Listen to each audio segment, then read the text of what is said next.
Hello and welcome to another discussion of The Great Ordeal. This is the third book in the Aspect Emperor series and the sixth book in the Second Apocalypse series, if you're counting it that way.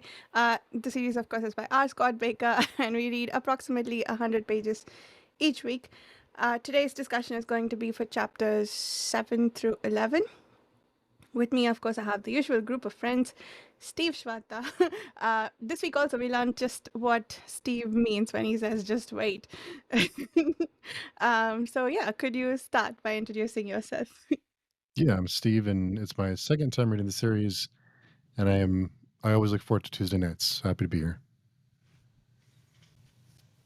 Yeah, I'm Carl. First time reading the series. I also very much look forward to Tuesday nights. This is always one of the highlights of my week. Yeah. Same for me. I'm Dan, and read the book many times, and first time discussing it all. So, You also have to look forward to Tuesday nights, Dan. It's a it's the requirement. worst night, but I have to because every other night is so great. So that's just why.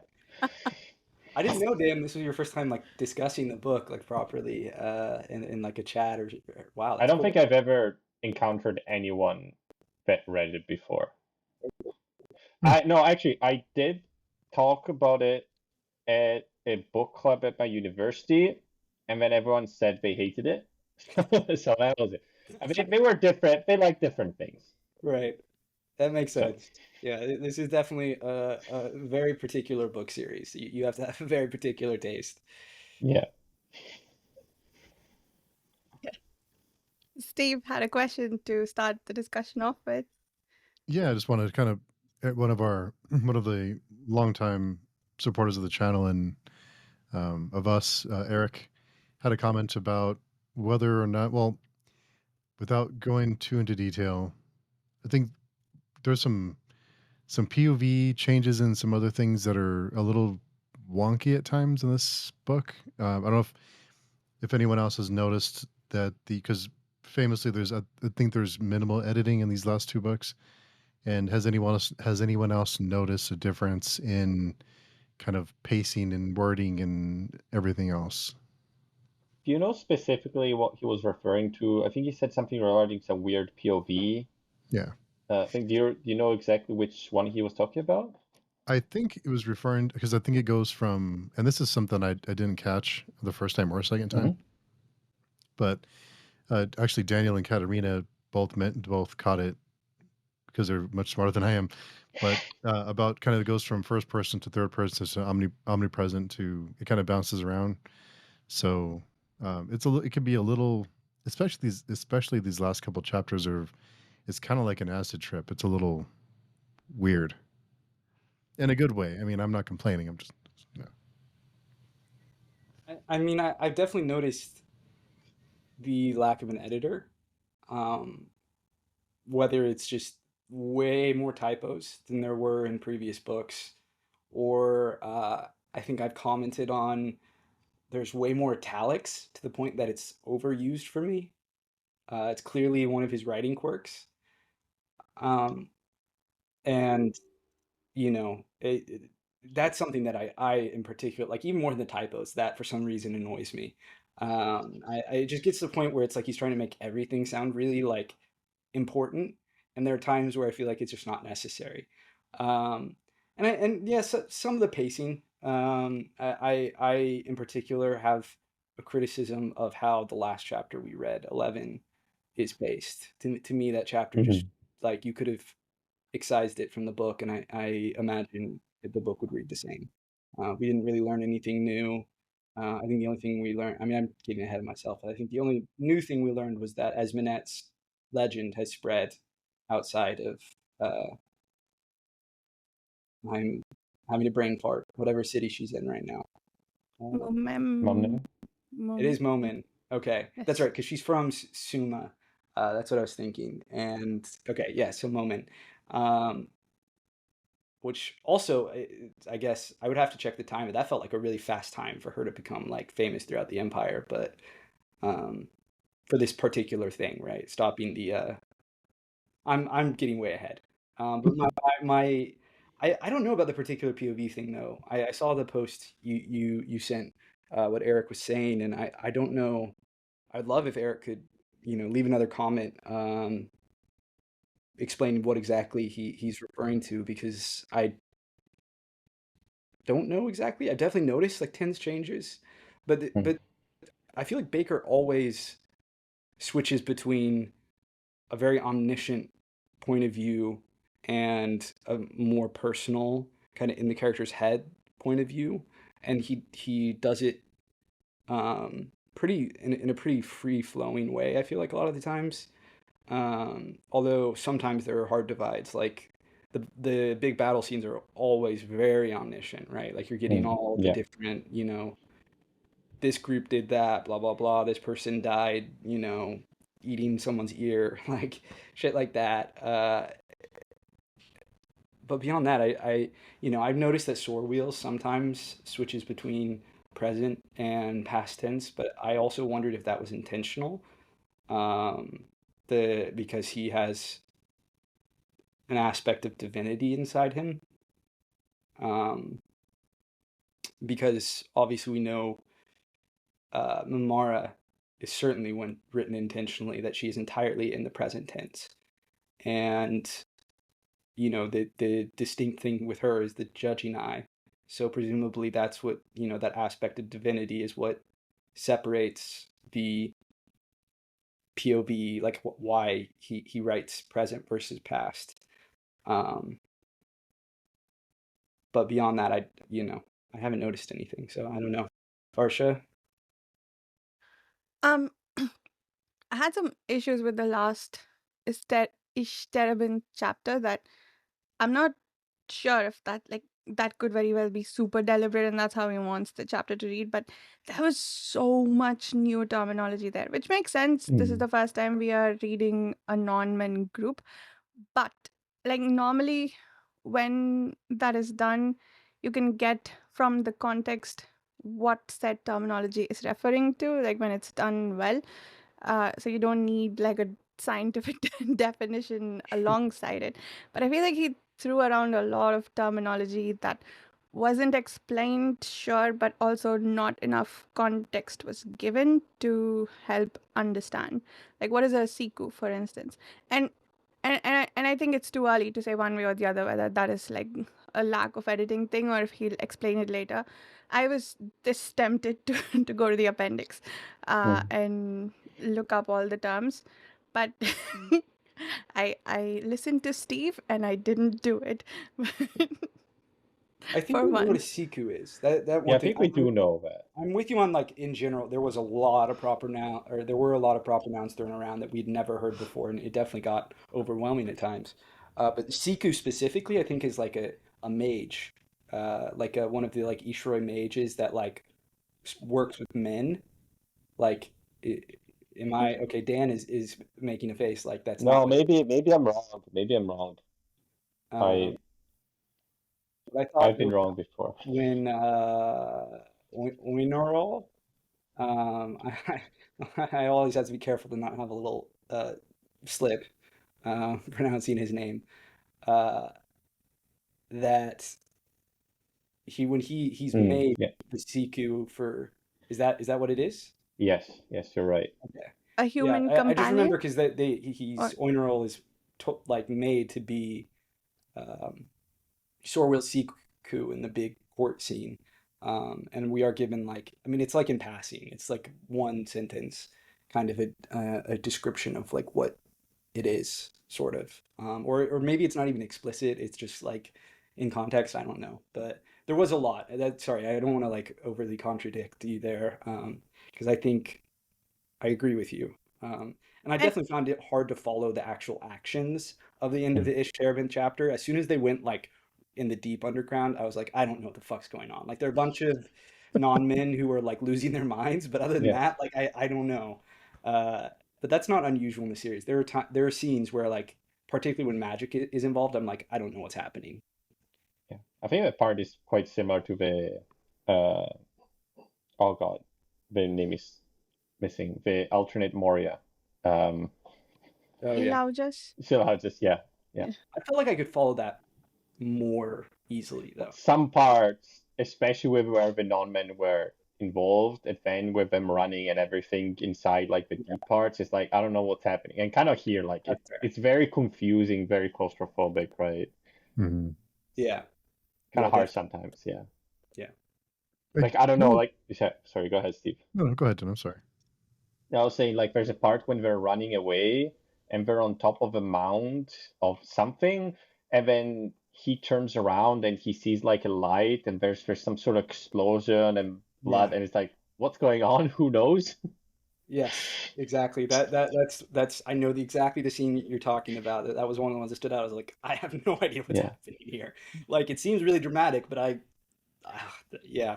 I assume it's like a crazy queer mage that doesn't know what's going on and just going Right. crazy, but Yeah. I don't know. Sorry, Steve, go ahead. Oh no, I was just gonna say. I think. I mean, I kind of took it as it was intentionally confusing. It was supposed to feel overwhelming and um like it's a lot. Like I would imagine that's how Sorreal feels in that. Yeah. But I mean, maybe I'm just making excuses. But the No, I fuck's mean, that's a good point because, like, we are still Sorville's POV and he knows things that he shouldn't. So, this is a good way to tell us what he knows, except we have no clue either. At least I didn't. And I didn't have the patience to figure out. I feel like if I had read it more closely or reread it a few times, some of those I may understand what the terminology meant. But at least for me, it would take that rereading. It's not something that became clear later on with the context and repetition. Maybe in future Ishtarabin chapters, it might. Like, it's only this one. So I can't judge just this one in isolation. But And the appendix is safe to read. It won't okay. spoil anything for you. Yeah. Okay, cool. Yeah. Before we go any further, are we reading 12 and 13 next week? It looks about 90 Oh. 98 pages. Yeah, I sounds think. good. I don't know, Works. something. Does it leave about 100 pages for the next one? Yeah, I guess it Chapter will. 14 starts at 383. It'll leave about 80 pages for the last Okay, bit. Great. That's sounds perfect. good. Cool. Any other thoughts about the editing or the POV thing that Eric was referring to? The only thing I remember is that, especially the next book, I think there's a lot of like, I don't know how you would call them, but like phrases or things that he likes to write that come up very frequently, and you'll start to notice it. Oh, that reminds me. I noticed forsooth like 3 times in this section. That's funny. Yeah. Oh, the Weeping Mountain. The Weeping Mountain. It is The cool. I'm weeping. excited where that plot is going. It was an exciting chapter, and certainly Yeah. going to find, the crazy mage to like bring out to kill the other crazy mage is like, what a strategy. Yeah. I mean, uh, that's a crazy strategy, We'll see how it works out. And the reasoning of like taking Sorwheel, because it's kind of, again, it's very circular logic. And it's Yeah. like, I guess if it works, it works. It's just interesting. It's like he has divine plot armor, so I think that'll extend to me. I'm not confident about that. Yeah. I was not as I feel like if anything, I would think that the people who are surrounded by the gods chosen are more likely to die than a lot of Mm. other people. I would have the reverse thought that maybe I'm wrong there. I don't know. Mm. We'll see. Oh no. We'll see. Yeah. Did you follow that, Varsha? Like what the quest is now, I guess, for them? Yeah, Okay. I mean, what Carl summarized it as, that's kind of Yeah. what I got. Okay. Yeah. And the dude is his father that they are looking for. Yeah. And oh, there was also some deliberate treachery of Nilgakas, and again, I feel like all of that was very, very interesting, but I got bogged down by the terminology. But uh but it did have my attention until that. I think it as they were climbing down the mountain. Oh, what on earth is appearing? I think it's like a balcony. Okay. I think we're like internal Oh, balconies in this sort of big chamber. That's how I imagine it. okay, Like a makes big sense. hole inside in the mountain. But I think like Neil, because did he betray or something? I thought he was just like he started going crazy. He got betrayed by the guy Yeah. who's Ah, currently yeah, on the he throne, got right? betrayed. Yeah, Yeah. yes, Yeah. yes. Did I use the wrong preposition? Sorry. Maybe I Yeah. heard wrong. But I think yeah, he started going crazy, and then uh his I guess the guy, what's his name? The guy we have now. I don't even want to try This Winner, saying guy, it. the nice non-man. winner. Yeah, Yeah. Mm. Mineral. Yeah, he stopped helping him, I guess, because he was going crazy, and I think he started like killing or doing something to Wemwama, and I guess we know that the liquid they were using, like, That uh, was fucking. there was That was also like uh, melted fat from the humans. unbelievable. When Yeah, I read that, my jaw hit the floor.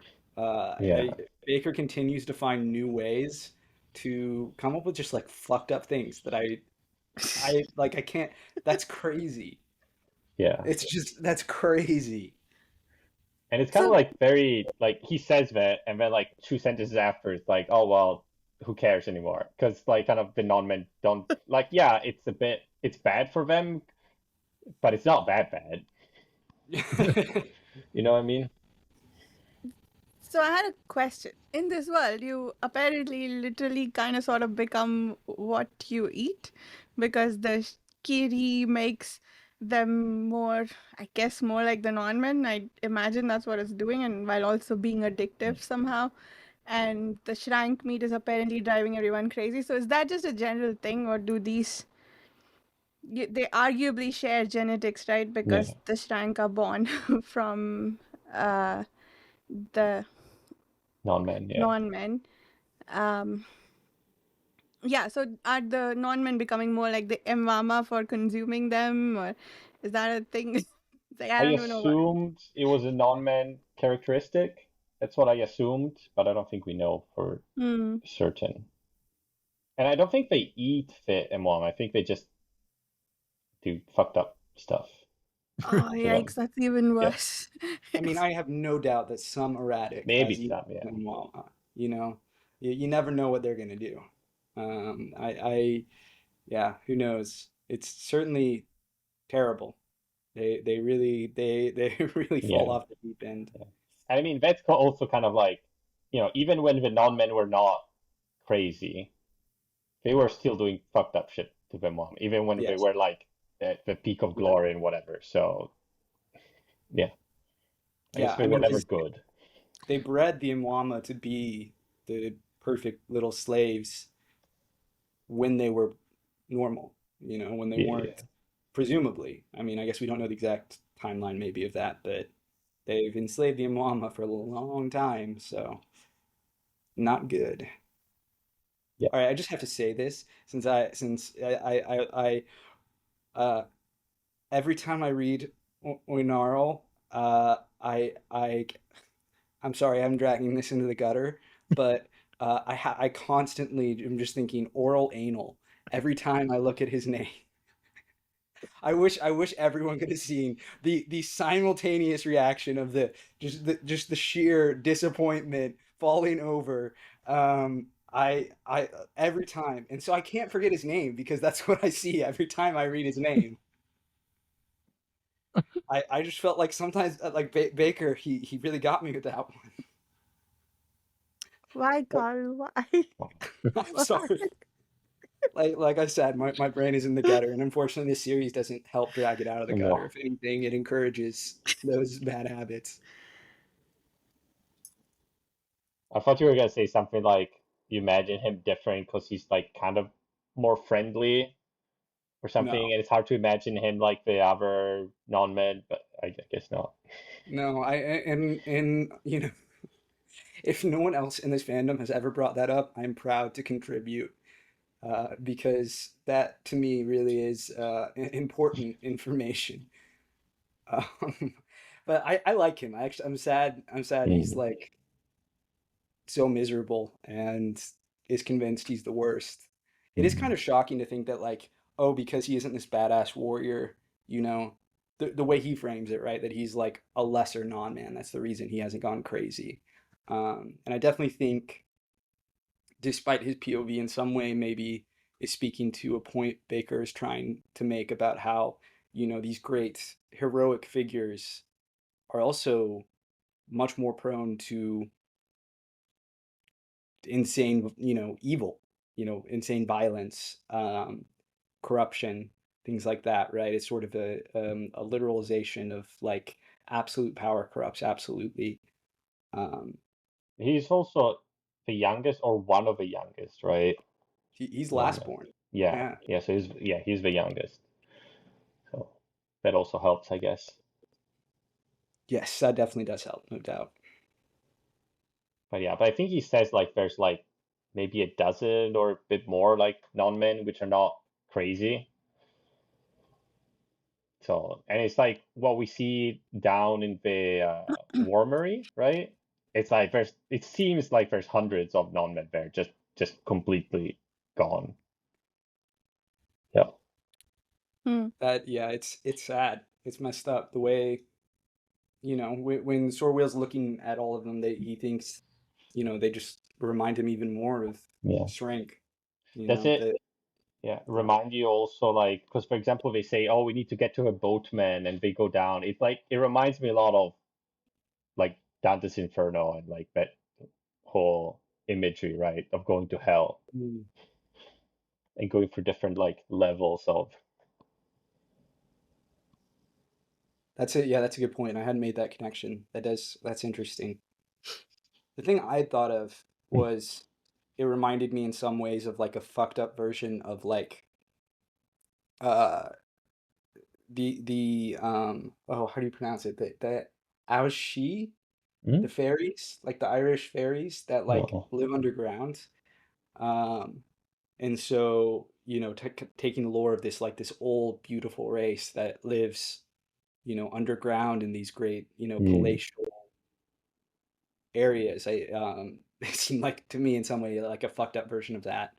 Um, Obviously, it's got kind of a dwarven thing going to, um, going with the Tolkien references. Said we don't have actual dwarves. I would love to see how terrible his dwarves are. Hmm. Are the non-men dwarves and elves combined because they are short, but they look a bit like elves, maybe? Well, the non-men are short? Well, they're not short, but aren't they shorter than men? I thought they Um, were tall. yeah, I'm pretty sure they're tall. Oh, the Shrank are short. Yeah, Yeah. Ah, yeah, okay. exactly. Hmm. Did the inner staircase thing Hmm. that sounded familiar? Did we see that before in this series, or am I thinking of something else? I mean, we've seen similar things in Seleucus, Hmm. right? I think some of it, yeah, like some of the motifs, like for example, the animal uh sculptures or not sculpture, bas reliefs or something with multiple animal phases all in one of movement. I think I remember that one seeing and like yeah, a lot of the art and a lot of structures I think are kind of similar. So maybe Hmm. that reminded you. Yeah, maybe. Like I think it was just the fact of the staircase itself, like Mm. inside the mountain going inwards. Oh, but it might be the what they arrived at finally in Kilau just to go Uh, up might be that. Yeah. Oh mm. yeah, we did have a really important staircase there. That's right. Mm-hmm. Very long. Very long. I don't think this one is as long. No? They went down it in one chapter instead of I don't know how long it took. The other one. The other one was in one chapter because Was it? that chapter, yeah, I thought that's it how was the in book. two. No, no, no, no. Was I That's how maybe? the book ends. Is they go up the stairs at the end. They're fleeing the Wraith King, and they think they think they kill him because she does her weird, you know, tear Yeah. of God thing, and then And then I laughed at the end because that's how the whole book ends when, oh no, Cleric is still alive. Yeah. After 4, You guys got some Tylenol? yeah, exactly. Like it's crazy. That sequence is hilarious to me. Yeah, but I think that staircase was like from the bottom of a mountain to the top, while this one is just in the middle. I think the other one actually, I think I didn't mention, it's like this pretty much the same as the Lord of the Rings staircase in which Gandalf goes up from the depths of, whatever, to the top fighting the Balrog. It's very similarly described. Oh, that's cool. Mm. But I think this one is like more like a much wider, straight down or something staircase. I don't know if it's straight down, but it's like feels shorter to me.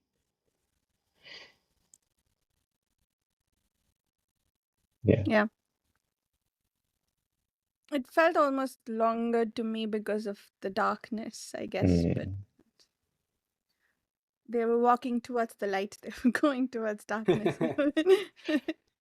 I guess. Oh, I think it was in the what came before section this time that I realized that the blue light they kept seeing was the sky, not either of the stars. I'm Yeah. assuming the nail of heaven is a star. I thought it was referring to a star, but because it kept saying there's a point of blue light, but I didn't realize. I thought it was open sky and they were seeing a light in the sky, but they just got to see such a small fragment of it that there was a point of blue light. I'm like Anyway, 80% sure you've said the same thing like two last months week. ago. No, like Oh, several months ago or something, talking oh, about the interesting. staircase in Selaugis.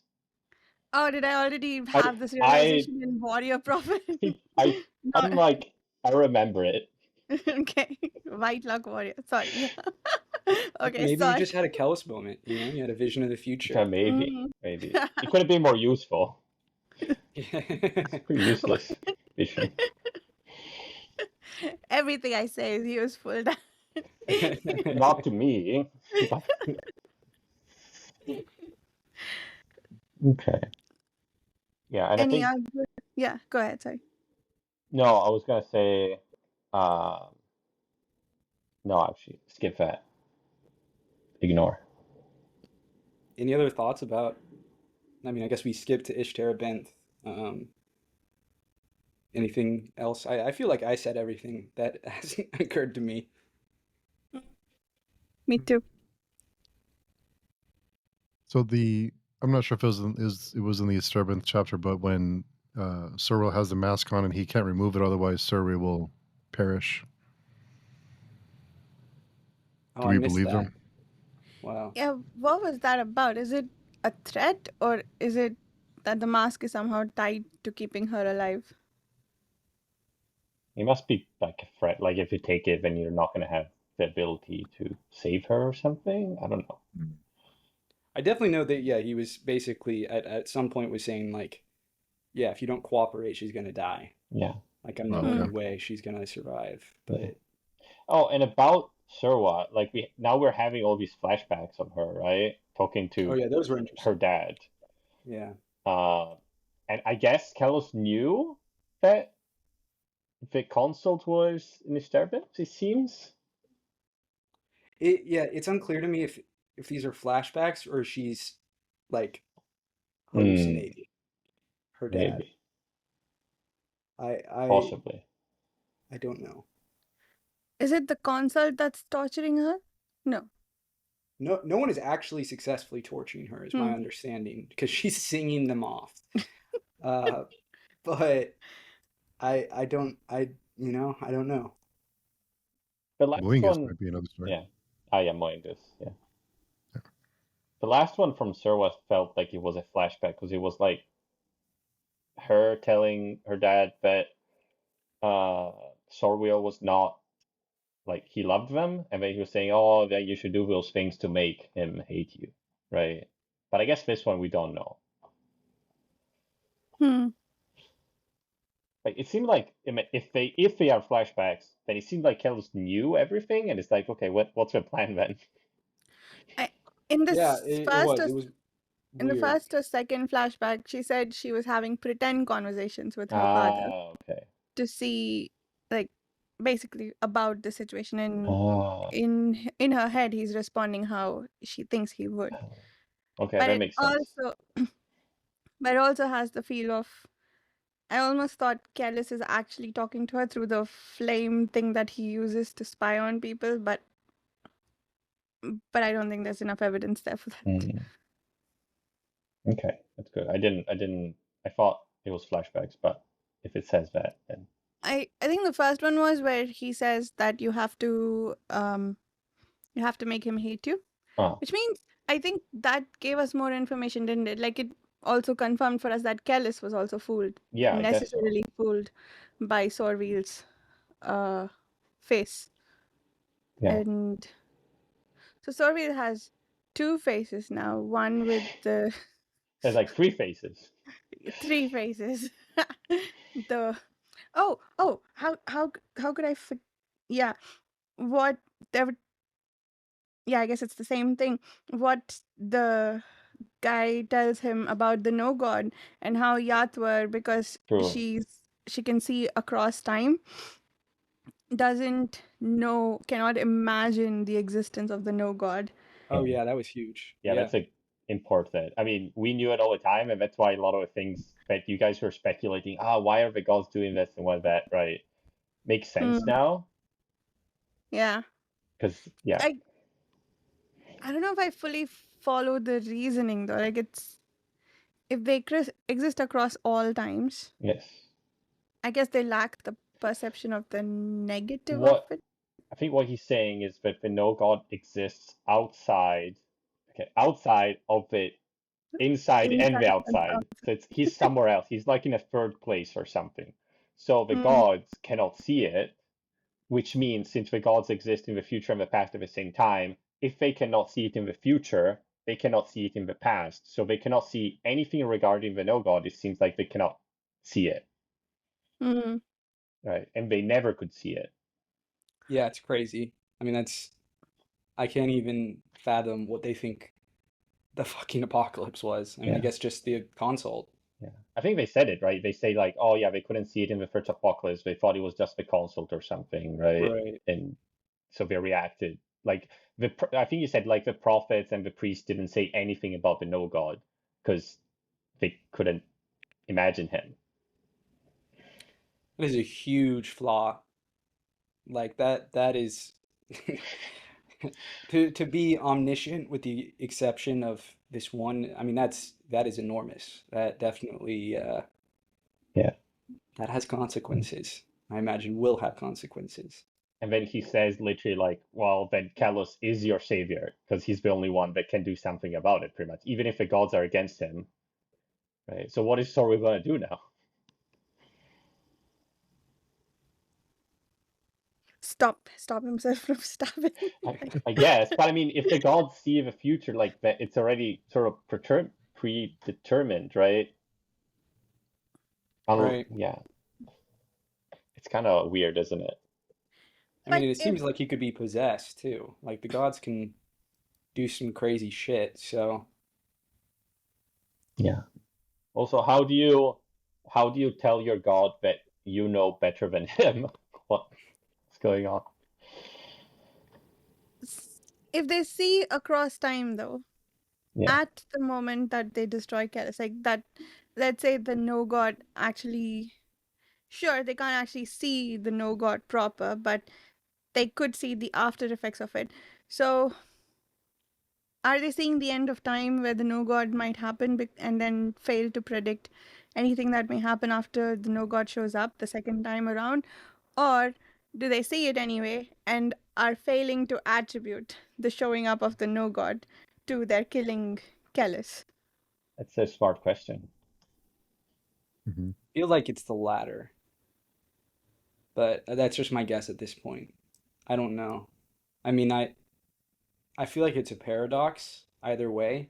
I mean, their whole existence is a paradox because like I mean, what do they think the no? They have to know of the concept of the no god, right? Unless they like they go na na na na na na na every time they hear about it, right? Like people talk about the no god, like the no god is a story. So do they just think, oh, the no God is a metaphor. Like, what do they think is going on with the, all the babies being stillborn? Maybe it's That's not just like that's. like blank, like censored or something. The word. I mean, yeah, that's what I'm wondering. Is like, is it just like anything that happens? It's what the fuck is the no God to do this? Like, it's crazy. It actually, in many ways, I feel like raises more questions than it answers. But it definitely answers some questions. As you pointed out, Dan, a lot of the stuff we were speculating about, makes more sense now. Why they don't do anything about it, because they can't. Yeah. And it seems like Kellus knows about this too, so Which, in a way, that makes the no God the darkness that comes after, right? We are probably. introduced in these chapters to the darkness that comes after. That was something in general that was a theme I noticed in this chapter, in these chapters, that talking about the flaws of the Dunyan, how they were, not all that they believed they were, and that they were prone to the same flaws as the rest of the people, which I have been saying, and am gratified to see the books acknowledging. Um, and it increasingly makes me wonder what the fuck Kellis's plan is. But yeah, what the no God, I guess, yeah, is the God's darkness that comes after. Yeah. Maybe it also came before. We don't know what it is, I guess, at this point. If ever we find out. Yeah. But that was pretty cool. The no God living outside the inside and the outside. Yeah. It's like The most outside. it's kind of like this antimatter universe thing, right? Yeah. Maybe he lives where the God of God lives. Oh yeah, I was gonna ask, is if the 100 aren't aware of the no God, does that mean, and they are all supposedly splinters of the God of Gods, by extension, does that mean the God of Gods is not aware of the no God? I feel like at least according to Kellis, the God of Gods is just like the universe. Like it just is, as Mm. opposed to like a thinking being. Like it is the opposite of thinking. It just is. That's why it's an it. Like I feel like that's what he was telling Proyas. Like the God of Gods doesn't love, doesn't want, doesn't desire. That's why humans actually rather the opposite of God, the God of Gods, because they desire. They're driven by desire. They're driven by the darkness that comes before. Well, the God of Gods just exists. It simply is. It doesn't feast in the same way that the lower G gods do. Yeah. The other gods seem more like, I don't know, like, old Greek or Roman or whatever Babylonian gods, sort of like they have personalities or whatever. And they're like fucking parasites. They harvest souls. Pieces of shit. Yeah, well, To Like, it's do one thing to, what like. with though? What's that? What do they do with the souls they harvest? What They just like, they just eat them. I mean, I don't know what happens. Do they Have they shit them got out root? afterwards? I don't know. And make a You know? sourdough. oh. Yeah. You just need to eat, right? It's not their fault. Mm-hmm. These freaking gods. Oh man. And wait, there was one other server thing I wanted to Mhm. bring up here. I feel like I forgot though. Oh yeah, I remember. The when she sings, the way she's torturing her torturer with her singing is because he thinks that she's singing like his wife.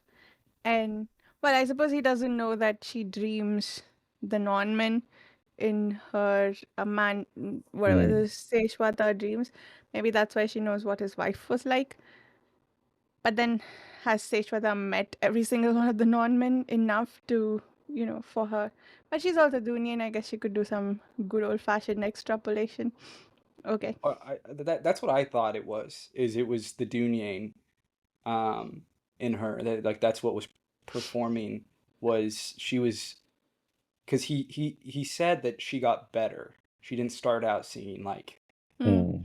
Mm. his wife, and so I think maybe she started singing, and then she did her Dunyan shit and read what she needed to, and like figured out how to change her voice, and did all of that, and happened to sing the right song, which she probably did get from Seswatha, as you said, right? And then saw that, oh, that this song had a particular effect, so I'm going to continue to sing it. But it you know it is interesting. I think thematically it's very interesting that the singing these old powerful songs, the music, right, and the stories in them have this profound impact on these senile non-men. It Yeah, it's thematically very interesting. Even if I do have moments where I'm like, really? She's stopping them from torturing them by singing at them? Okay. Yeah. Well, maybe they're like, well, if we torture her, then she's not gonna sing anymore, right? I guess. No, right. And I mean, exactly. Like, I I guess they get it. don't have too many entertainment. Like it's given what's That's happening there, it's pretty bleak. So any chance that's fair. of something, yeah. Yeah, it brings them pleasure, right? Makes them even fleeting pleasure. And no, you're right. I mean, it's not unreasonable when you think about how horrible their lives are. Yeah. And maybe, I don't know, maybe song has a special place because like they even mention like the song has fled the mountain, and like there's multiple references to song in the Disturbance chapter, so maybe it's like a special thing in non-man culture. True.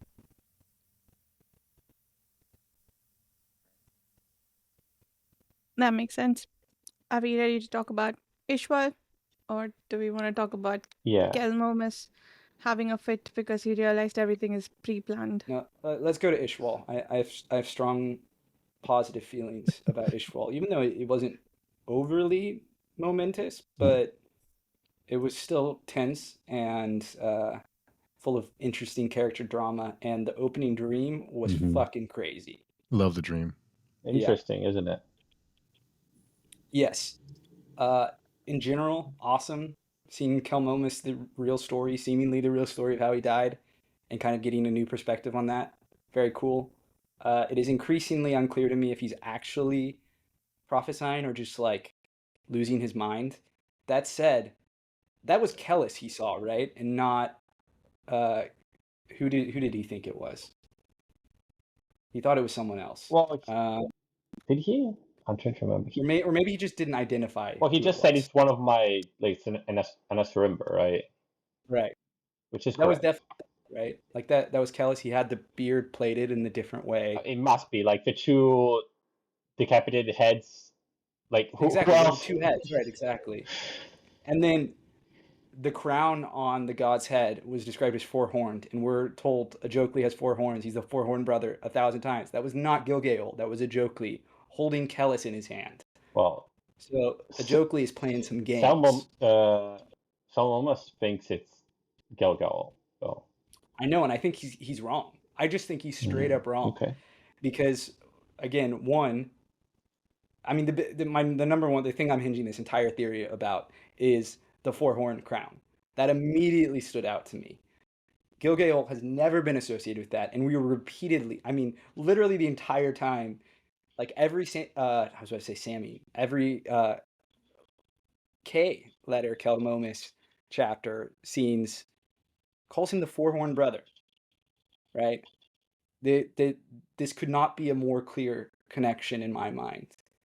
And actually, now that I'm even mentioning aloud that it's Kelmomus who continuously thinks of him that way too, right? And who has this great fear of Jokli. Seems like that's another interesting parallel, right? That his namesake had this vision. Yeah. Presumably, he had this vision, and this isn't just Akamian tripping. Um,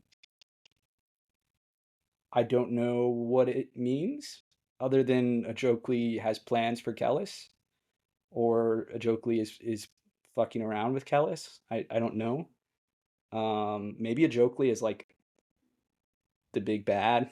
I mean, it seems like the no god obviously is, but like clearly there's something going on, and he's scary. The way he's described is terrifying, assuming that is Ajokli, and I feel very confident it is.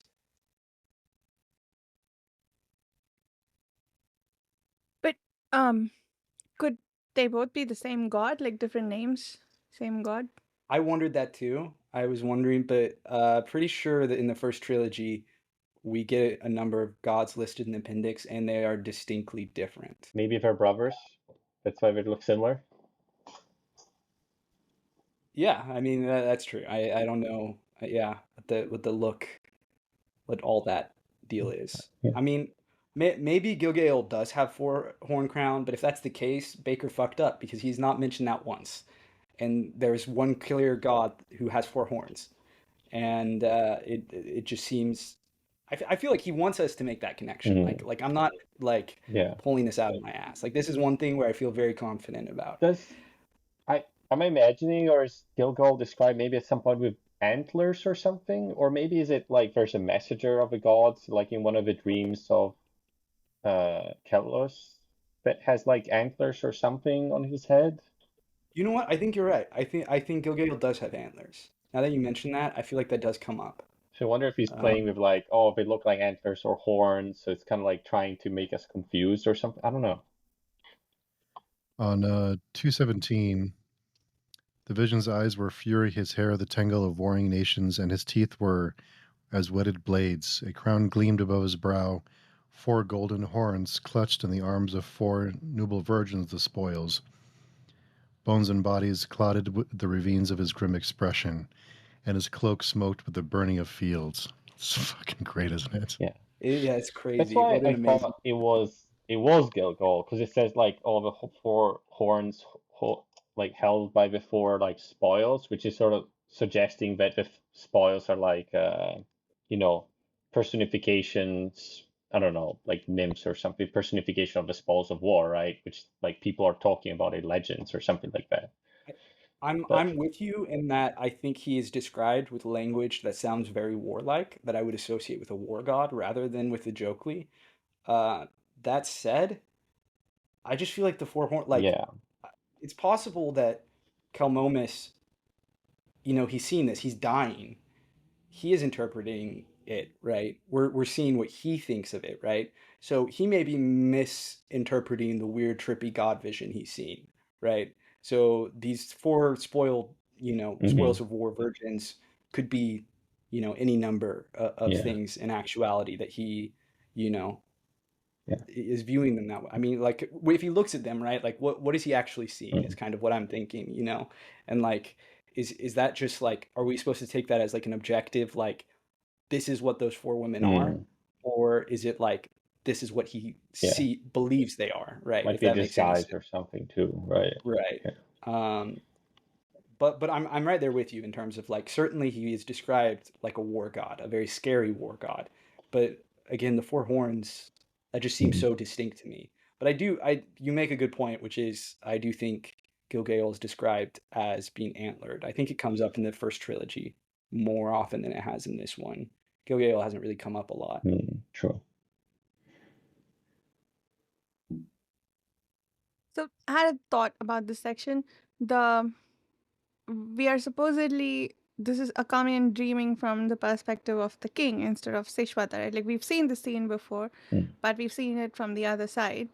And right now, what has been added to this vision, because we are in the king's perspective, is the view of this person who's going to come in the future. But we still don't know why the king is saying the things he's saying. Mhm. Like, what is he hearing that is making him say these things? I feel like if we were in the king's perspective, we should know. are are they just like is is he withholding information from us right now, or like did Akamian see all of that and we just don't know about it? It's Mm. not on the scene, or did he not even hear? Like, why? It's a great I point. assumed like the information was sort of transmitted like, in some ways like the god is just making him understand, I assume, but you're right. It doesn't say, because I did double check when you said it. It's like, does he actually say that? Not really. And also, Hmm. what's the purpose? Why would the god show him that? Like, what's the purpose of it? So that's the other. Okay. First, I didn't notice the Kellis lookalikeness here. So thank you both for pointing that out. But given that, is it like literally Kellis traveling back in time now that we know like all time exists all at once? Or is it Well, he a would have to be prophecy? a god to do that, though, I mean, he's been to hell apparently, I and guess. he's having conversations with uh, what the stick behind with the head on your back. What there is a stick Head on. on a pole. Yes, There's a head on the pole behind me. Yeah. Yeah. and there were things in there that and his. I don't think it was just a delusion when he said he's bigger than everything. He's practically equivalent to the god of gods. I feel like Careless is beyond delusion. Hmm. So that might actually mean something, is my point. So where was I going with that? So Careless traveling through time. Oh yeah, okay. I have a new point to bring up. Just keyword prophecy. Remind me, please, when we finish talking about this subject. Mhm. I think you're making an interesting point that, like, what if the end game for Kellis is apotheosis? And so, like, in some way, I mean, because we've speculated before about, like, well, how do these gods exist? Like, are they gods like in, like the gods in a lot of fantasy stories, Malazan, Dungeons and Dragons, like a lot of them start out as mortals and ascend in some way, through weird, great events and becoming famous and starting to become worshipped, and, like, it's weird magic metaphor stuff. Um, and I, maybe he does die, but he dies, and in the end, you know, rises up and becomes more. Or, I mean, fuck, maybe he's the no god and he dies, and this whole story has been showing how the no god was born, Mhm. and we're just like watching that slowly happen, and that explains his connection with the no god. I'm just throwing shit at the wall. I don't necessarily believe any of it. My own personal thought is that Callus is full of shit, and that the whole buildup of this entire series is to make the point that while he is insanely competent, he also is just as full of shit as every other human being. And he just doesn't realize that because he's drunk his own Kool-Aid. And he is crazy, maybe, in his own way.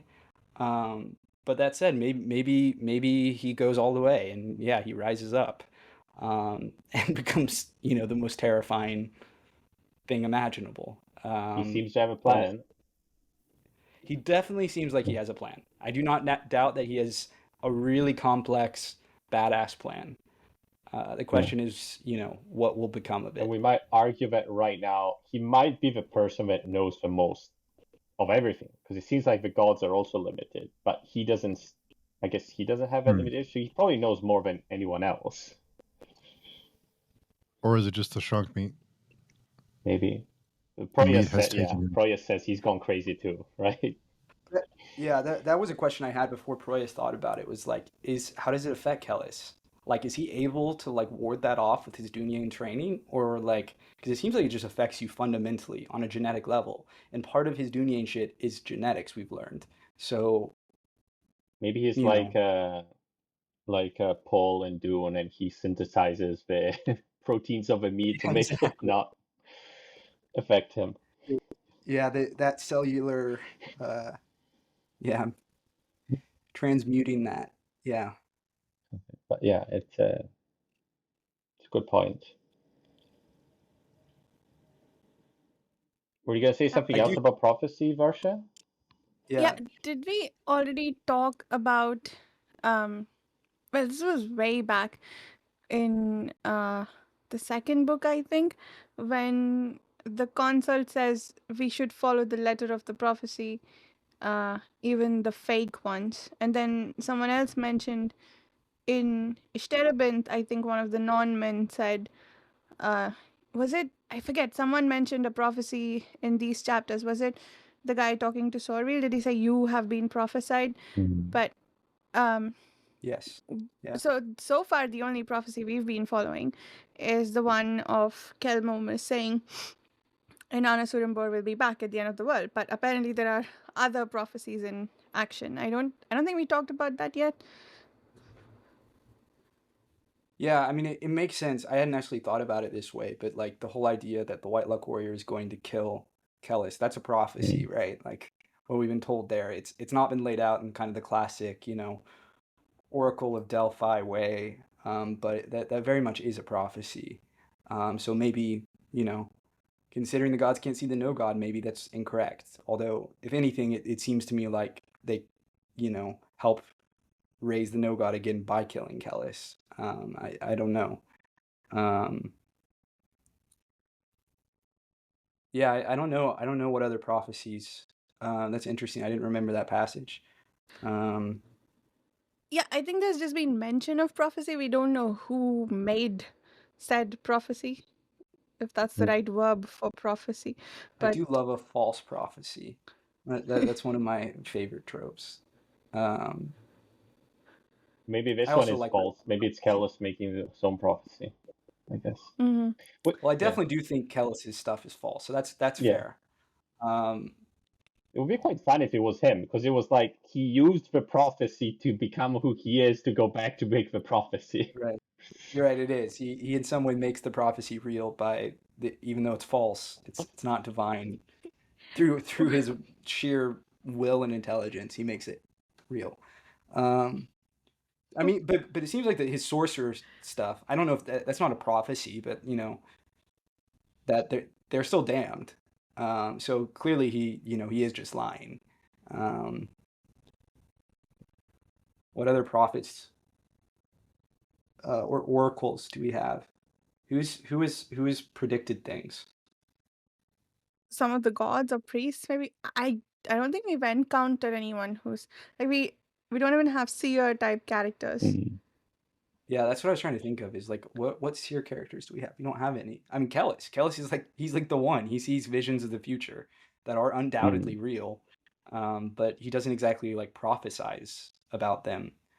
Well, he does in its own way. I guess I'm just thinking of like like in the Warrior Prophet, for example, when he has like his vision of the future that ends up becoming true. Yeah, It's not like he goes around like telling everyone like there's going to be a man who will hold a decapitated head above him yeah. against the setting sun or whatever. It's like he sort of just like tells people what he Yeah. predicts. Like his plan basically, what he needs to move his plan forward. That's an interesting idea, actually. Like a prophet that gets revelations from the gods, but uses them for his advantage. It doesn't actually. Yeah. Like maybe that's what the other prophets did in this world. Yeah, you have Fane and Enri Sejanus. Fane, I feel like Fane knew what's up. I don't know how he figured it out, but like the gods suck. They are Yeah, that's demons. kind of. Dude, screw these guys. At the same time, it almost seems like you kind of have no choice but to worship them. Like are all the Phonim just SOL? Like, are they just all going to hell? Do they just have no chance? Is I wonder if there's There's a no way of bypassing it or something. I don't know, because I guess the solitary god is kind of like the one god, maybe. Like maybe there's a way of yeah? Can getting. you not worship the gods Yeah, and just worship the God of yeah, gods? maybe. I don't know.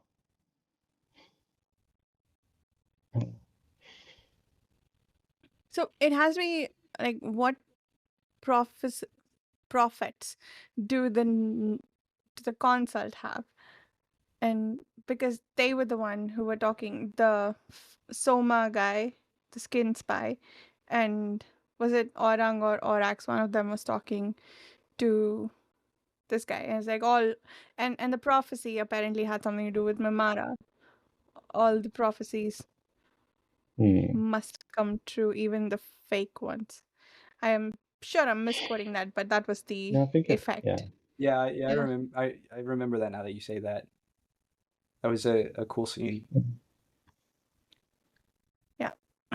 Yeah, we don't know what's up with like what they intend for Mimara. That's definitely a continuing question mark. That's interesting.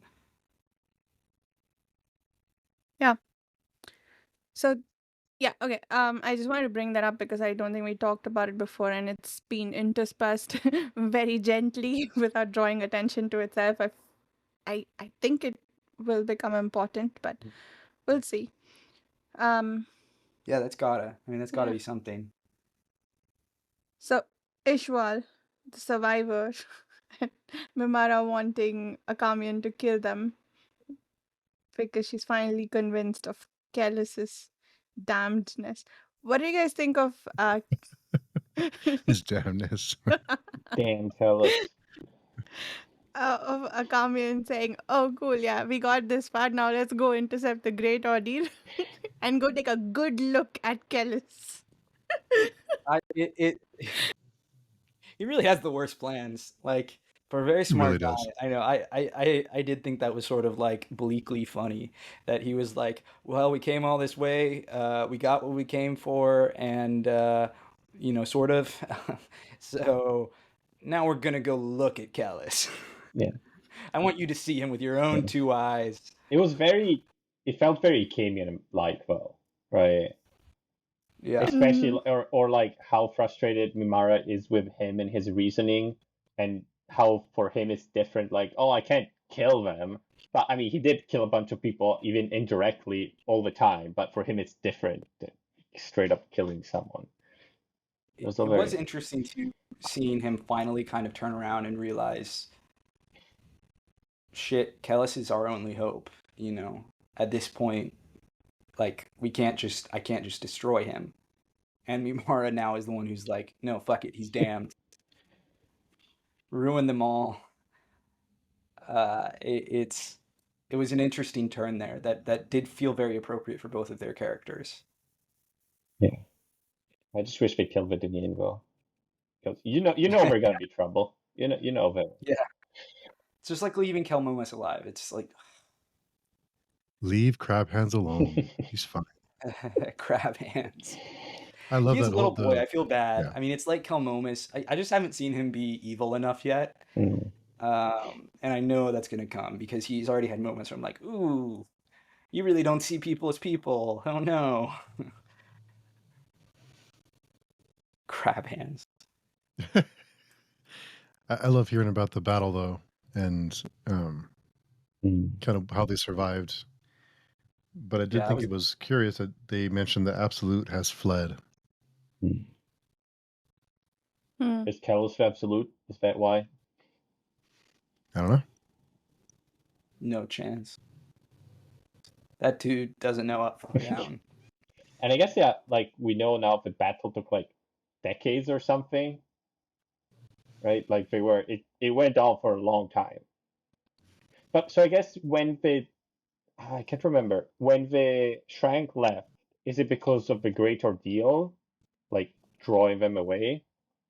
Is that what happened? Oh, interesting. Does it match with the timing? I was thinking like it must be very, because otherwise why would they suddenly start going away? But maybe not. I'm not sure. Hmm. And Oh, yeah, that adds up actually. Yeah. Yeah, I hadn't considered that. they must have gotten there because, like, Kellis is at least indirectly responsible for that, right? Because we know end of the first series, the Consult were obsessed with figuring out who the Dunian were, Mm. and apparently they found out by now and went to destroy them. Yeah. So the child, is he really Kellis's grandson? Or did he just pick up a random kid and is like, yep, you're my son now? I think it's that. Okay. That's how Yeah. I read it. It is just a little random little Dunyan boy who I guess was orphaned, Mm. and in the battle he picked him up and raised him. Hmm. Which is one of those like very, like, he didn't need to do that. That's not going to help him find the absolute. So that is a distinctly like very human choice. He I don't know that he necessarily sees that, but like he did that out of compassion, or a sense of community, like something very human and Mhm. vulnerable inside him made that choice because he did not need to save that kid.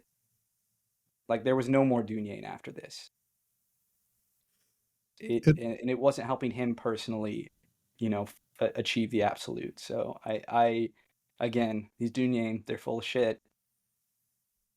It almost seemed when they describe the battle, they talk about how when the enemies came that they went into the labyrinth, And even after having trained there and survived there, and it was a kind of a rite of passage, they got lost, and Yeah. it's almost like they became complacent. Like they weren't the same. They kind of they weren't Dunyain the way that we know Kellis, because they felt like they were kind of vulnerable, which was a little weird. Exactly. I mean, I think, how I interpreted that was like they got scared. Like it just finally like broke them that coming up against the strong. I mean, the same way you see in the survivors, like in his POV, he's basically like criticizing the Dunyain's point of view about everything, which I was not expecting after him being like, did my father, achieve the absolute at the end of the previous Ishwal chapter. Um, but like it was like them realizing that it didn't matter uh all the basically was like why do we care about meditating all this if you can just be killed off by monsters, which is extra interesting considering the original Dunyain were refugees, that their whole Mm. origin, it's like they just came full circle, that they were like, you forgot, you kind of like you said, you got complacent, but weirdly, your complacency was thinking you could just hide forever, thinking that, oh, we can just meditate and commit, horrible atrocities in peace and no one will ever find us. And it's like, well, no, sorry, tough shit. The world exists and nothing stays hidden forever. What was the line from the first one? Cannot raise walls against what has been forgotten. Yeah. Cool. Oh, great line and great point there, Steve. Steve Swatha. I have my moments.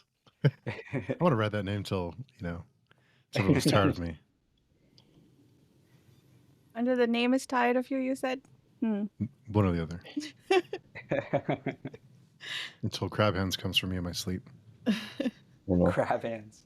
I'm weirdly attached to them. I'm not gonna lie. I don't trust them, but I'm falling for.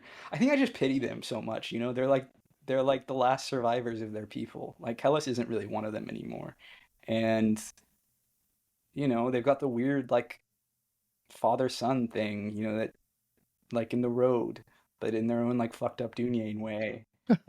I'm like I'm weirdly attached to them. I'm not gonna lie. You might be onto something there. Might be a McCarthy thing. Ah, interesting. And interestingly, this last Dunian child is probably going to get more parenting than any of them ever got. It's so true. I wonder what effect Mimara will have on them, if any. I feel like as a like they've never had a woman actually talk to them. You know what I mean? Like and now that the survivor is kind of like, oh man, we were full of shit. Like, is she gonna be able to impact him? Like, what? I mean, we know literally women did change Kellis in some sense. Yeah. He did get attached to Surway at least somewhat, and For, for Esmenet, getting Marley. enlightened, I guess first step is like, oh, people are people too. I mean, second step is, Yeah. women are people too. So on that, I think it was you, Carl. You brought up during the Blood Meridian discussion that McCarthy is writing about what the world looks like when there are no women in it, or like when the women are discounted, sort of. So do you think that's kind of what the Dunian are, given what we just found out about the complete lack of women in their society? I do think it is probably a very intentional choice on Baker's part.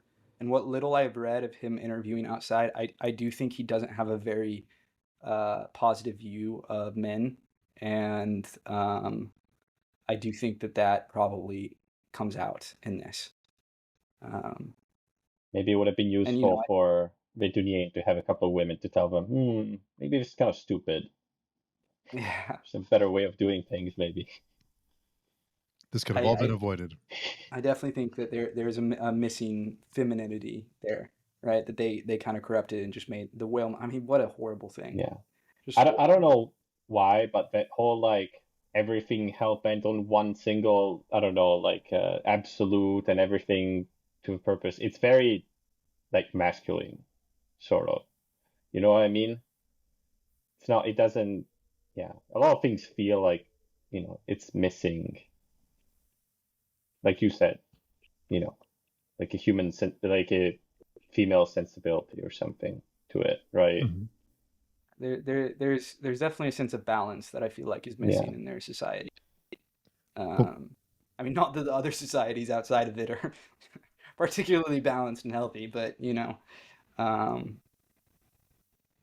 and Kellis did start the schools for the witches, which is didn't exist before. So it is, yeah, that is interesting. Telos is all about equal rights. It's it's also, isn't it also curious what it says about, I guess, the genetics in this world? Apparently the men are the logical and intelligent ones, because given the reasoning of like putting things to use, if they could in theory breed women also to the same Dunian levels and also have the whale mothers. But apparently they didn't. It seems clear that they only had the whale mothers. So either the Dunian had a strange fallacy in their reasoning where they only thought men have the logical reasoning, whatever it is they were optimizing for in their breeding, or just that's it. That's how the world works here. I guess it would have been a bit hard for how much they interbred, like for women to do anything else, sort of like at that point. I'm sure at the Hmm. beginning, no, but like at the end point, they're like, could they do anything else, really? I Hmm. don't know. Maybe the women were bred to, I don't know, reproduce more frequently, Yeah, perhaps. Okay, that makes sense. it's kind of like Yeah, you take a pug and you're like, well, I'll make him be a farm dog or something, maybe, because it's so interbred that it's like, Mm. I think, yeah, I mean, I think what you're saying, Dan, is kind of what the Dunyan were thinking. I think it is a flaw. Like I think it hurt their society in major ways. But they were like, well, if we know that we have to breed as quickly as possible, as many people, we just need to pump out babies. And so they were like, well, you know, the men can't do that, so tough shit. The women have to become whale mothers. It's sort of the like necessary aspect there of incubating the babies, right? it would be Um, ironic if like what they're missing to get the absolute is like a women also doing their training and stuff like that. yeah, the secret Yeah, sauce. maybe, Maybe Sarva will hit the absolute and prove them all wrong. maybe. That would be crazy. Fucking Serwa. I'm starting to like her. I didn't before because she was being so hard on Sorville, but now that I know that was for a reason, I think I like her now. Terror is kind of like the more one of the more sort of relatable, especially because we get like the uh more flashbacks of her childhood, I think. Hmm. Like her also uh Cayutas kind of, right? They seem a bit more balanced than the other ones, right? They're definitely more balanced, like Coyotes. yeah, emotionally. Yeah. I mean, you remember when way back in the judging eye, Espenet bemoans how all of Hmm. her children, like most of her children, can't love. But Sarva apparently could, but Kellis sent her away to witching school. Yeah.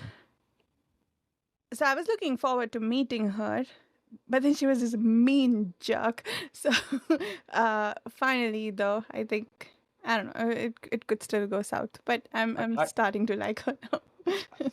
I feel like she's still like really cruel. Like I don't know. I mean, I don't get me wrong. I like her as a character, and like I don't want her to die necessarily. I'm not at the point where I'm like I am with Kel Momus, where I'm like fucking kill that Yeah. kid, you know. But I don't know. I just got the sense that she's still very callous. Like she doesn't feel, or I mean, I guess she does feel bad for Sor, or is like confused emotion, like because she starts like crying, right? And it seems like she like loses control when she's like confronts him, like, why do you love me? You know, you shouldn't love me. You should hate me. But yeah, you make a good point, right? She has orders from her dad, um, that she has to follow, right? So And they are trying to save the I world, I guess. Yeah, I don't think I had been as sympathetic to that as I probably should have been. That's a good point. Yeah, she feels like a bit of a sacrifice for a higher cause at the moment, given that she's not actually being tortured. She's the one doing the torturing, apparently. But uh, even from Sorville's point of view, I didn't get it before, and I still don't, why he so desperately wants to save her after all that. But He's hot. but Yeah, That's what he I says like 1 book that, ago. that's definitely like how I just read it in that very straightforward, like he's just a horny teenager who can't help himself way, and also has some innate goodness where he wants to like protect, you know, in this case obviously a woman, but just like he has this protective urge. Um, but I wonder if Yotwar is part of that. If she in some ways is driving him to feel these protective urges. Mm, yeah, that's possible. Okay, so something while we're talking about gods fucking around, um, I had a thought while we were sitting here, which is so Kellis is talking to a voice, right? I mean, there's seemingly he's connecting in some way with the no god, but now I'm thinking that voice is Gilgale, which just occurred to me, and I don't think he knows it's Gilgale. I if I'm interpreting that vision of Kelmomus correctly, which I feel pretty confident I am, then that's got to be the voice that's talking to Kellis, right? It, it's it's wait, did I say Gilgal? I meant a Joker, Jokely. yeah. Yes, I meant a Jokely, right? The vision of Kelmomus seeing what he believes is Gilgal, but I believe is a Jokely. I believe the voice that must be talking to Kellis is a Jokely, and I it makes sense, right? That like if that is driving Kellis to do all this crazy shit like eat Sronk, then I mean, maybe that's his Dunyan brain, but maybe it's like the little trickster god whispering in his ear, like, "Hey, do this thing." And it's like literally the devil on his shoulder, right? And it's making, him make all these decisions that maybe are self-destructive, right? And cause chaos, right? And Ajokli is the god of chaos. And, I feel like there's a lot that makes sense there But now, I think like potentially. he's not following that anymore. I think he like the last time he talked with Price, he's like yeah, he's crazy. Like I don't know, I keep getting these voices and like they make no sense. That's That's true. You're right. He is like trying to go against what they say, right? That's a good point. Because yeah, the voice tells him to like kill everyone, like help make the no god or something, and he's like, I don't know about that. We'll see. But Proyas and Sabon, well, I think that's another scene I had a bit of difficulty with. What was he moaning at Kellis about to give him the honor of what? What did he want to do? Lead the army? Is that what he was He asking for? wants to go to Dagliash to it's kind of like hold the army or something, right? Like we're gonna send a bunch of people there to just hold the heights, so to Hmm. funnel all the strength towards the schoolmen. And I guess it's Hmm. like a very dangerous, obviously mission, right? So Hmm. Yeah, makes sense. Yeah, Wants I to really. die. Sorry, go ahead. I was just saying, Price wants to die. Yeah, He's broken. He's done. yeah. that that scene was really cool because when he asked for that, I didn't know the details of what he was asking for, but it sounded like he was asking to have the opportunity to die. And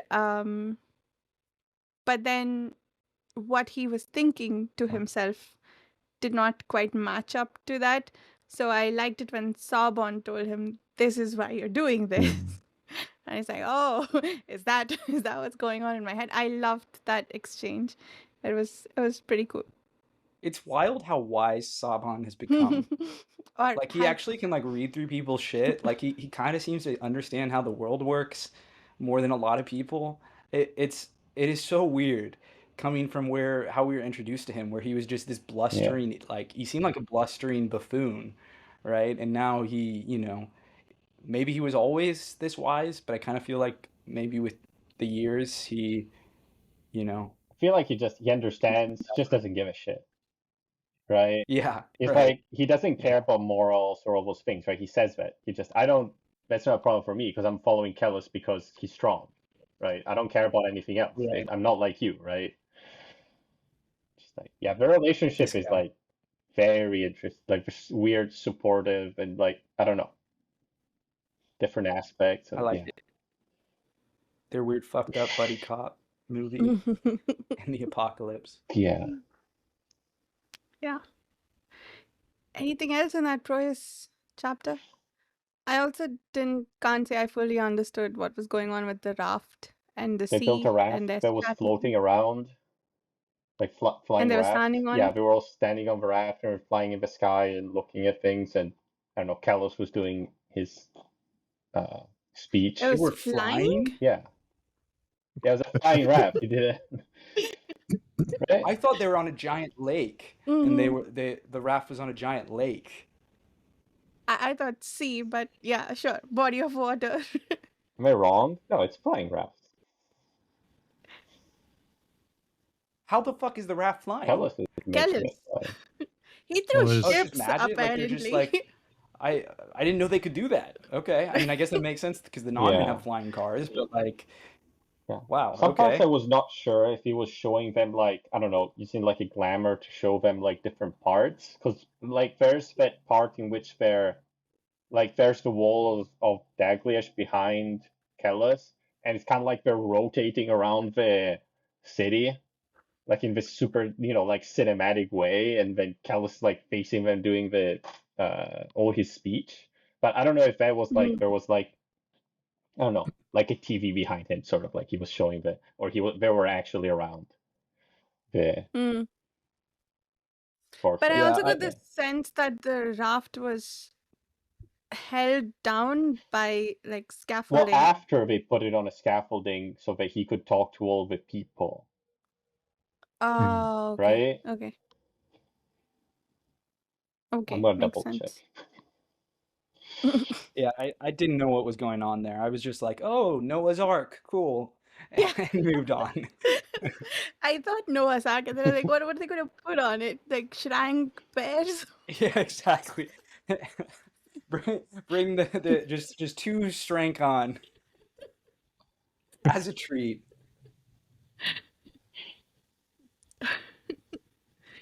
Um, yeah, I think that was it with the Callus chapter. And are we ready to move on to the Calmomus one? And Yeah, we can. his This fucking kid.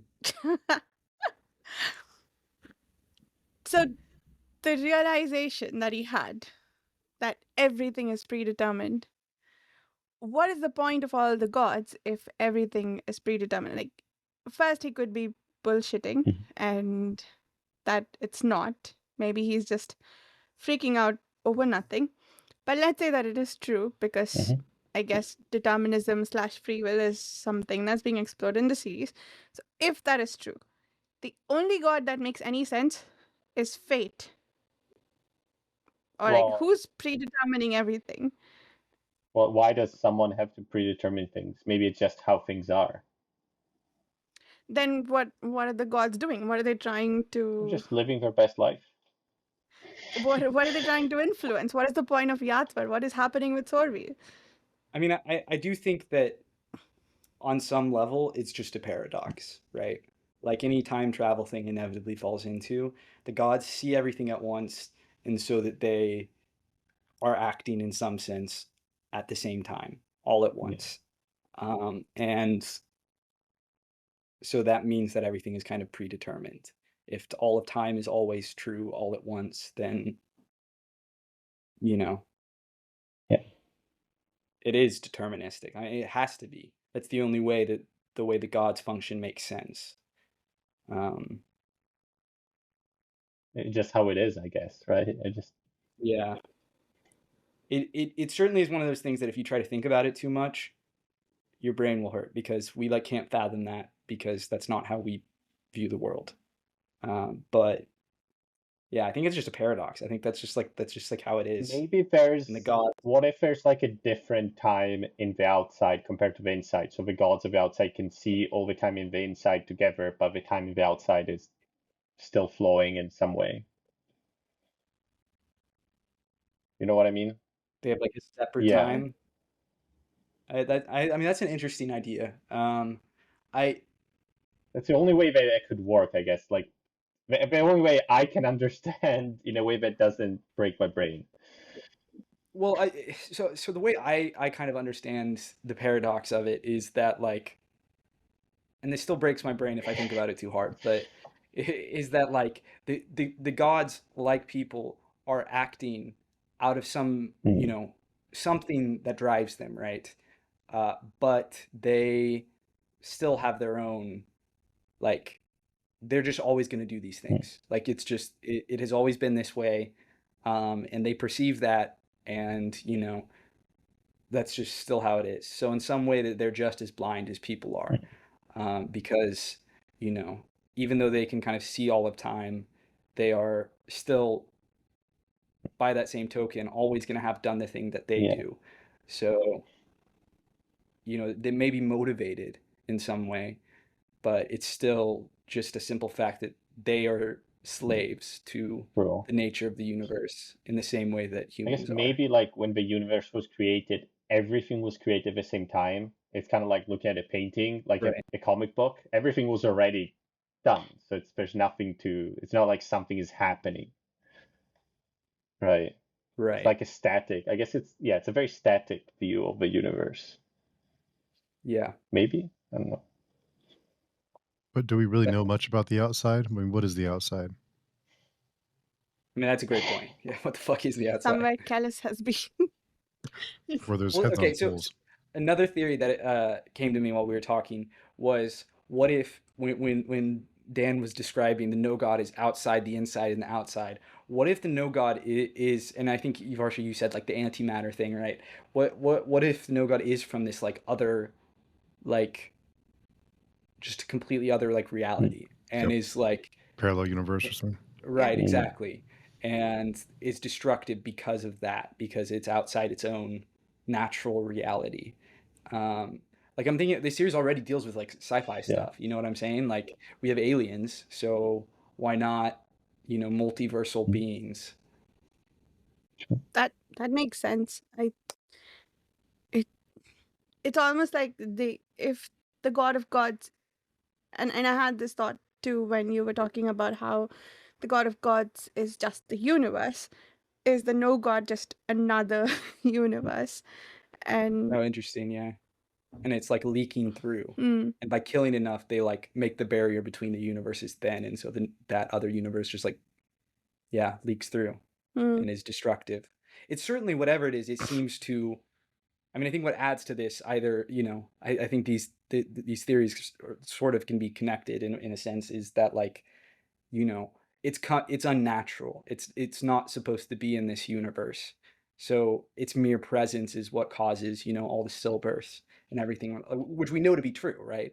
And so it's not like it's some kind of magical thing as we might think of it. It's not like a ritual spell thing. It's just like this thing by existing is wrong. And so everything around it starts to break. hmm, hmm.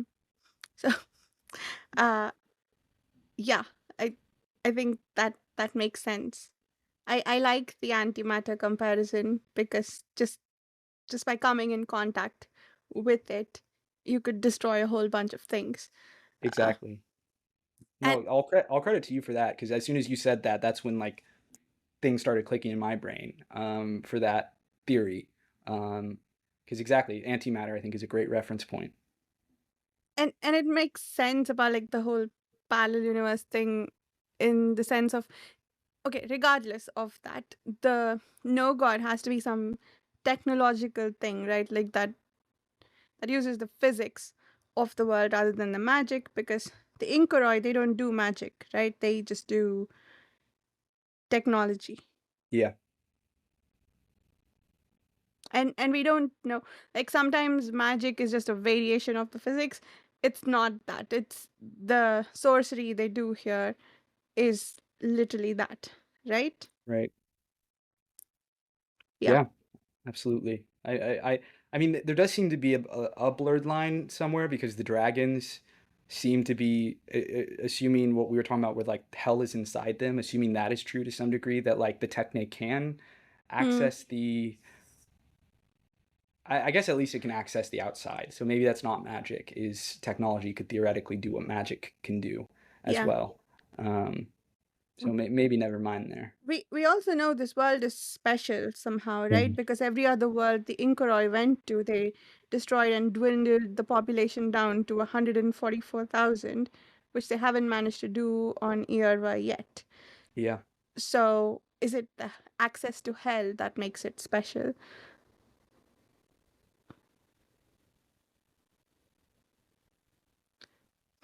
Just nodding wisely, sagely, if you will.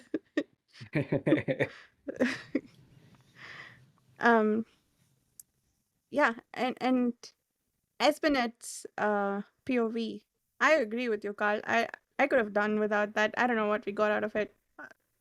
She didn't do anything. Like it was literally just like, I'm here and I feel kind of good about myself. I'm gonna be delusional because why not, you know? Yeah. And let's talk myself up and, you know, oh great, I'm divine, blah blah, blah. Like okay, girl, whatever, you know? You could have thought about that as you actually did something rather than like sitting on your ass. I mean, Uh, it does have a bit of a calm before the storm feeling, right? Like she's yeah, having herself a moment of quiet that's before definitely true. I imagine all hell breaks loose. And in one of the occurrences of Forsooth, she thinks that she hasn't killed the Scissorim. Like, she knows, right? That the guy is still alive, or is she still deluding herself as much as Well, she's? does she know he's alive? I Or don't think he does. what was the? I mean, let me try and find it. Hmm. Should be easy. She definitely said she killed him, I Yeah. think, but I She don't know if that's tells what she thinks. Kelmomus that, but then in her Yes, POV by the balcony, in suit, sorry, not for suit. in sooth. Wait, the last Scissorim. Oh yes, she hadn't even killed the last Scissorim. Dot dot dot. Not in suit, Hmm. but yeah, we don't get I any more meant from like she that. didn't kill her herself. I guess it was like the arrow or someone else shot that killed him. Yeah, Maybe, but that's what I yeah. thought. Do you I know feel what like that she'd means? be a lot less complacent if she actually knew the guy is not dead at the moment. What does soothe mean there? Like In reality, isn't that a Shakespeare? Yeah. I've encountered it in one Shakespeare play, but it's I know of like forsooth, but like in sooth, I don't know what that would mean. yeah, Um, yeah, in like I wasn't sure. I in was like, is truth, this a typo or is this like yeah. a just like another antique phrase I don't He know? just made up a word, just like Shakespeare. The, Yeah, there you go. the Listen, if it's good enough for Shakespeare, good for you, wait, Baker. is forsooth one word because Yeah. it's It's often written as one word. okay. Yeah. Yeah, because every occurrence of it has sooth as a separate word in this book, but the dictionary is saying it Maybe it means was in truth. separate So at the origin. yeah, Yeah. yeah, Maybe. They were separate and then I think they got combined. English is full of that. yeah. Makes sense. Okay. Any other topics? Can't wait for Kelmomus to die. You know, I'm You think kind of that's rooting coming? for the Narndar. I'm not gonna lie. I want the White Luck Warrior to just kill this kid. I know we're gonna be stuck with him until the end of the fucking fourth book, though. Like this is a character who is gonna survive until the bitter end, and I do think he'll die, but it'll be like right at the end of the series. I feel like. It's interesting that you're railing against him now because this wasn't even a chapter where he was particularly annoying. No, I'm not even enjoying watching him freak out that much. I got to be That's true. honest. I'm like, it's just kind of pathetic. I'm just like, okay, you know, like, do something about it.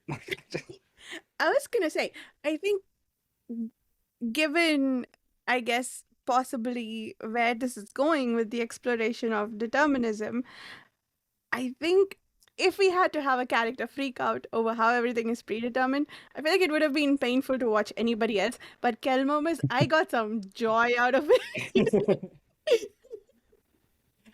He's like, yeah, you're doomed, kid. Like, I don't even care that I do not like what this is saying right now. You're struggling through it. That's what I want to see. Wah, wah, cry, little baby. Oh, a poor little cannibal baby. Yeah. He wears his own shit to sneak around in the dark. Yeah. I hate that kid. Yeah, you just know Hate he's it. gonna make his mom sad. You just know it. Oh, he's gonna make her so sad. That's the one thing that makes me hesitant to not like. That makes me not necessarily want to watch him die. You know, it's like, it's like, what? I don't know.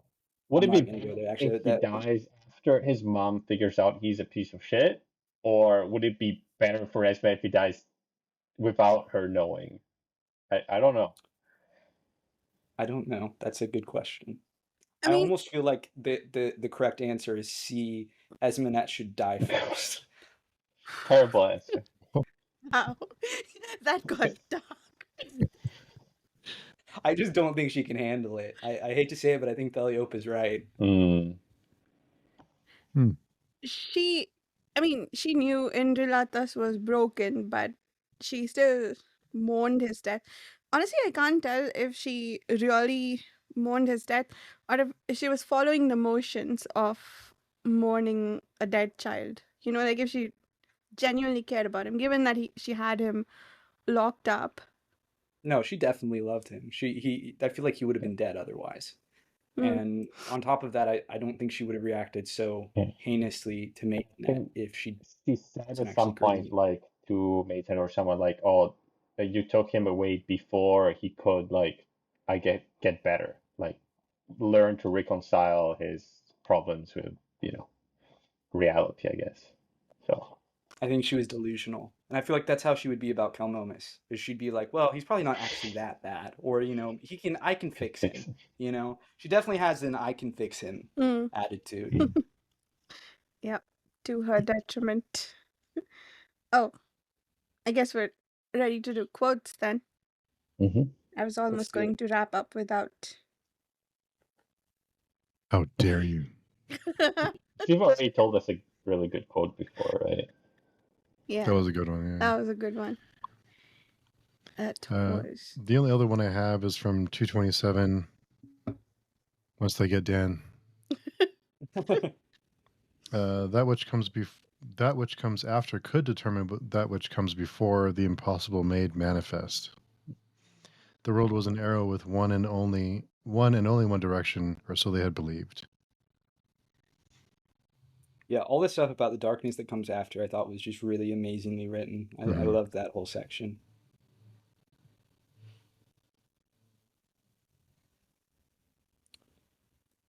One of the epigraphs that I remember just kind of staring at, thinking about, trying to understand that I could not wrap my head around. The second one in chapter 8, better blind in hell than speechless in heaven. Anyone have any idea what that's trying to say there? Because I struggle to understand that. The way I took it was that it's better to be blind to not see than to not be able to express yourself. Okay. That's kind of the way I took it. So it's better to not be able to see rather than be speechless or be yeah, unable. Yeah, I'm not sure. You like a lot of those epigraphs, you could take them in very dark directions. Right. Hmm. I thought it was something like better to be in a shit place but still be able to influence things than to be in a good place but be, you know, just at the mercy of whatever happens there. I don't know. No. Again, it's one of those things. It's like, oh, For you sure. read it, it's like, oh yeah, this sounds very smart. But when you think about it, it's like, I don't know Yeah, what right. it means. That was my reaction. I was like, oh, that's really deep. And then I was like, what is this saying? I did have the kind of like it definitely sounds like Paradise Lost, right? Like Mm, this famous Satan quote of like better to rule in hell than, be a servant yeah, in heaven. And that it has that color to it, but I wasn't sure like exactly what it was saying. I was like, okay, sure, I'll yeah. I'll be blind in hell, I Maybe he just guess. wrote it. It's like, oh, it sounds smart. And people will figure it out. You know. Yeah.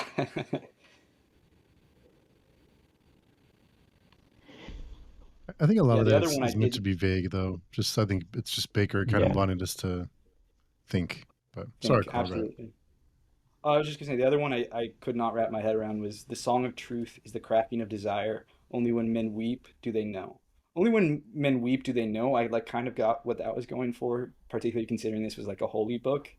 But the song of truth is the cracking of desire. I have no I think idea it what that means means. like, how do I say?